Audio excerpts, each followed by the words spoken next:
পার্থজাতিকে king pin বলা হয়েছে এই গোটা দুর্নীতি। তার সঙ্গে আমি যুক্ত করতে চাই, কিং পিনের উপরে একটা কুইন পিন আছে। পার্থজাতির এত টাকা রোজগার, এত টাকা তছরূপ করা, এত টাকা দুর্নীতি করা, বাংলার পুলিশ মন্ত্রী কিছুই কানে যায়নি, কিছুই খবর পায়নি, এটা তাই বিশ্বাস করতে রাজি না। কিন্তু একা মন্ত্রীরা মন্ত্রীকারের মাধ্যমে এগুলো কালেকশন করাতে ব্লকে ব্লকে যেখানে ধান মান্ডি আছে সেখানে দালালদের ছেড়ে দেওয়া হয়। দালালের সঙ্গে সঙ্গে ফুড সাপ্লাইয়ের অফিসার থাকে। লুট, পরিকল্পিত লুট, সরকারের নজরে লুট, বাংলার মুখ্যমন্ত্রীর জ্ঞানে এই সমস্ত লুটের ব্যাপার হয়েছে। এই বাংলায় বিজেপি আসন পেলেও এখন এই বাংলার মানুষের মনে বিজেপি শেকড় গাড়তে পারেনি বলে আমি দৃঢ়ভাবে বিশ্বাস করি। আজকে বিজেপিকে খুশি করার কে চেষ্টা করছে? বিজেপির সঙ্গে তাল মিলিয়ে কানা চড়ার চেষ্টা করছে।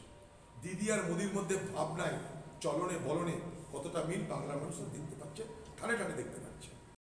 অভিষেক সিংহ রিপোর্ট, আজকাল.in।